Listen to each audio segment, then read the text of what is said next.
जब बुरा समय समाप्त होता है बड़ा ही अच्छा लगता है, क्योंकि ये बुरा समय जो है असहनीय होता है। बहुत ही कठिन समय होता है जिसको हम बिता पाएं, ऐसा समझ लीजिएगा। तो मेरे प्यारे मित्रों, नमस्कार। जय श्री राम, जय श्री राधे कृष्णा। मैं ज्योतिष आचार्य एक बार फिर से आपका वृषभ राशि फल के इस ज्योतिष के कार्यक्रम में बहुत बहुत स्वागत करता हूं। सबसे पहले हम बात करेंगे कि कौन कौन से ग्रह कहाँ विराजमान हैं और दिसंबर शुरू होने से पहले किन किन ग्रहों का परिवर्तन हमारी कुंडली में हुआ है, जिसके कारण परिवर्तन भी संभव है। अगर आप यह जानना चाहते हैं तो इस वीडियो को लाइक कर दीजिएगा, अपने दोस्तों और रिश्तेदारों के साथ शेयर कर दीजिएगा, और चैनल पर पहली बार आए हैं तो नोटिफिकेशन ऑल करके अवश्य ही इस चैनल को सब्सक्राइब कर लीजिएगा, क्योंकि आने वाली वीडियो आपसे मिस ना हो।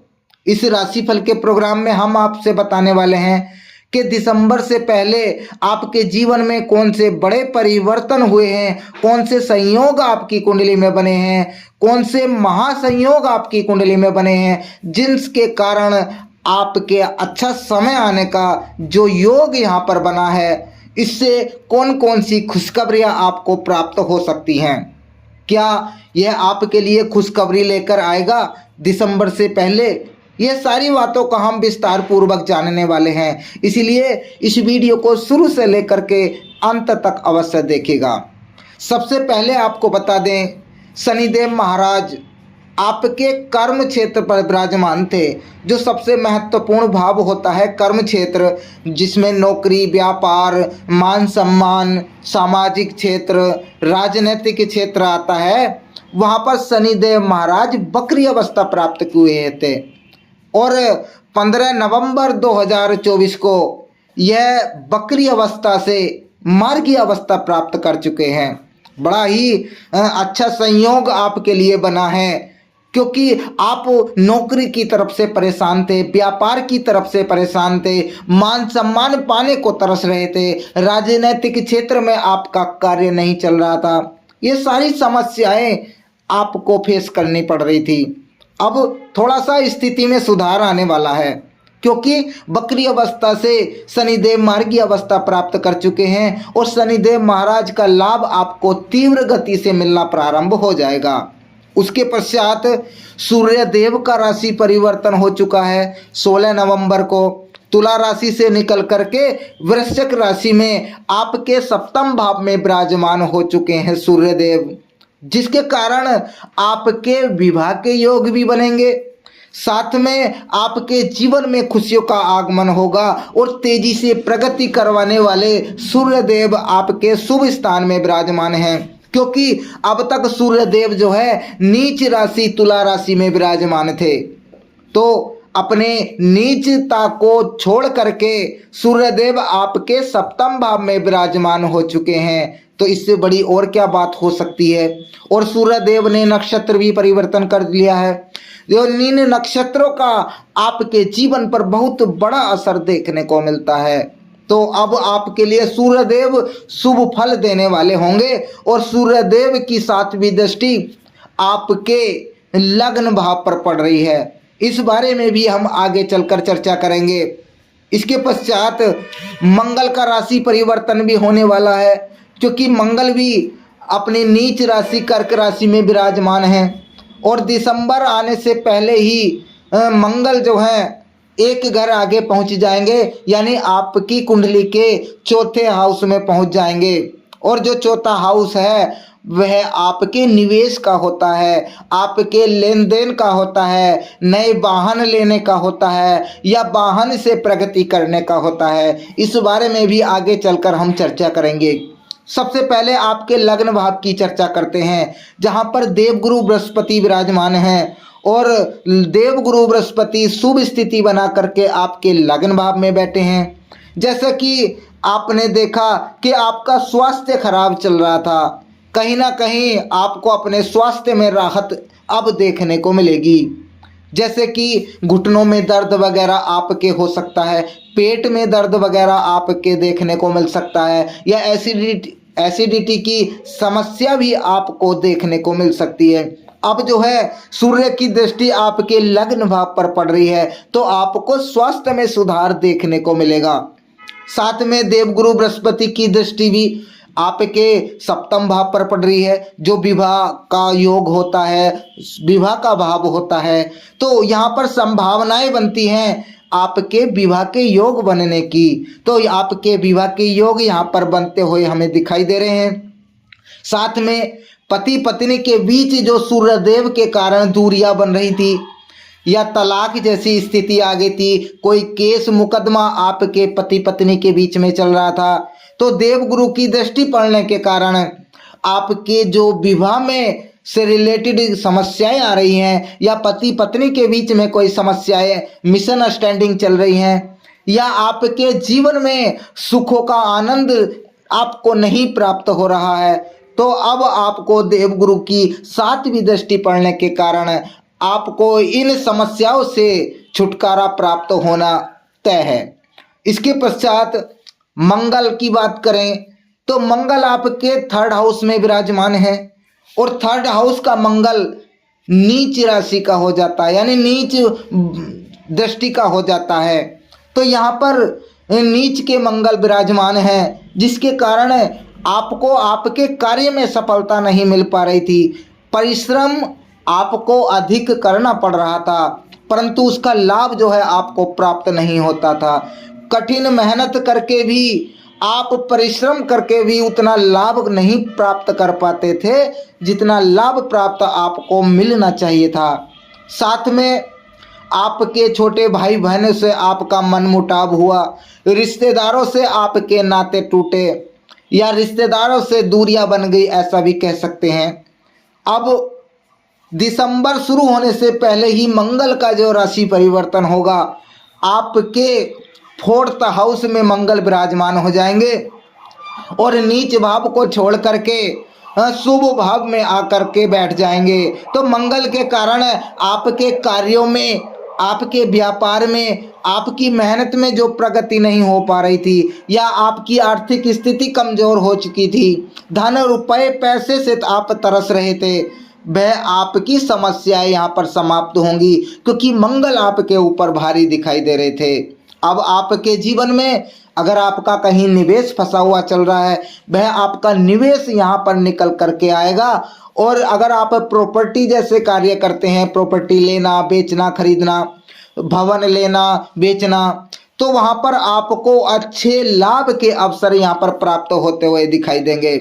नए वाहन की आप सोच रहे हैं तो नया वाहन आपको अच्छे फल देगा, शुभ रहेगा आपके लिए। साथ में आपके घर परिवार में सुख शांति रहेगी, आप प्रसन्न रहेंगे, मन आपका प्रसन्न रहेगा क्योंकि आपको आपकी मेहनत का भरपूर लाभ प्राप्त होगा। इसलिए आपका जो है मन भी प्रसन्न यहाँ पर रहने की सच्ची बात है।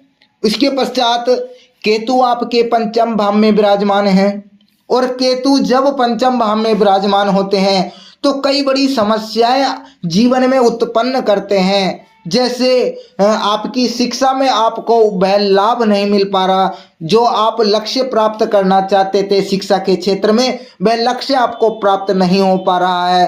तो कुछ समय आपको अभी और बिताने की आवश्यकता है क्योंकि केतु महाराज अभी भी आपके 5म भाव में विराजमान हैं। तो शिक्षा के क्षेत्र में और नौकरी के क्षेत्र में आपको थोड़ी सी अड़चनें आ सकती हैं, परंतु शनिदेव महाराज के आपके 10म भाव में विराजमान होने के कारण कुछ राहत तो आपको आपकी नौकरी के थ्रू मिलेगी। परंतु केतु महाराज जो हैं आपके विपक्ष में बैठे हुए हैं, ये जान लीजिएगा। आपके बनते बनते काम बिगाड़ने के लिए केतु महाराज आपके 5म भाव में विराजमान हैं। शनि आपके कार्य बना करके लाएंगे परंतु केतु वहां पर कार्यों को बिगाड़ने की कोशिश यहाँ पर करते रहेंगे। प्रेम संबंध की बात करें तो 5म भाव में केतु के होने से प्रेम संबंधों में खटास आएगी या आप कोई गलत फैसला प्रेम संबंध के बारे में ले चुके हैं तो आपके ऊपर कोई ना कोई समस्या आ सकती है या केतु महाराज आपको दंड देने का कार्य भी करा सकते हैं। साथ में अगर आपने अपने माता पिता की सलाह से कार्य किया तो आपको कष्टों में थोड़ी सी निजात मिल सकती है, परंतु अगर आपने अपने आप कोई फैसला लिया है तो कहीं ना कहीं केतु महाराज आपके कार्य को बिगाड़ने वाले हैं यहाँ पर। इसके पश्चात संतान की तरफ से अगर आप माता पिता हैं तो संतान की तरफ से आपको चिंता सताएगी, या आपके जीवन में संतान आपकी जो है गलत संगति में बैठना प्रारंभ कर देगी, या गलत कार्य भी कर सकती है, जिसके कारण आपके केस मुकदमे भी चल सकते हैं, लड़ाई झगड़े भी हो सकते हैं। इस तरीके की संभावना केतु महाराज जो है बनाते रहते हैं। इसके पश्चात राहु की बात करें तो राहु आपके एकादश भाव में यानी आपके इनकम भाव में विराजमान है। यहाँ पर राहु का थोड़ा सा सहारा आपको प्राप्त हो सकता है, क्योंकि एकादश भाव के राहु कहीं ना कहीं लाभ ही देते हैं और आपको इनकम सोर्स बढ़ाने में आपकी सहायता करेंगे, क्योंकि मंगल जो है नीच भाव से निकल करके आगे अपनी मित्र राशि में बैठ गए हैं। इसी वजह से आपके जो इनकम के सोर्स हैं वह आपको बढ़ते हुए दिखाई देंगे। स्थिति आपकी यहाँ पर सुधार पे होगी और साथ में आपके कार्य जो रुके हुए चल रहे थे वह कार्य आपको बढ़ते हुए दिखाई देंगे। शनिदेव के दशम भाव पर विराजमान होने से और मार्गीय अवस्था प्राप्त करने से आपके नौकरी के योग तो बनेंगे। अगर केतु ने कोई आपके जीवन में रोड़ा ना अटकाया तो आपकी नौकरी लग सकती है, या आपको ऐसा भी हो सकता है कि नौकरी लगते लगते आपकी रहेगी, प्रमोशन आपका होते होते रुक गया, या मनचाहा ट्रांसफर आपका होते होते रुक गया। इस तरह की समस्याएं केतु और शनि के कारण आपको देखने को मिल सकती है। यानी कह सकते हैं कि उतार चढ़ाव की स्थिति आपके जीवन पे यहाँ पर बनती रहेगी। कभी शनि हावी होंगे, कभी केतु हावी होंगे और उतार चढ़ाव की स्थिति आपके जीवन में बनी रहेगी जब तक केतु महाराज शुभ स्थिति में ना आ जाएं, या एक घर आगे आपके छठे भाव में ना विराजमान हो, तो तब तक आपको यह स्थिति देखने को मिल सकती है। इसके पश्चात आपके जीवन में विवाह संबंधी समस्याएं तो समाप्त होंगी ही, परंतु पति पत्नी के बीच जो समस्याएं सूर्यदेव बढ़ा सकते हैं, क्योंकि सूर्यदेव जो हैं दूरियां बढ़ाते हैं, साहस दिलाते हैं परंतु दूरियां बढ़ाते हैं, आत्मविश्वास बढ़ाते हैं परंतु जीवन में दूरियां बढ़ाते हैं। रिश्तेदारों से दूर हो जाना, अपने पति पत्नी के बीच में दूरियां बढ़ जाना या तलाक जैसी स्थिति बन जाना।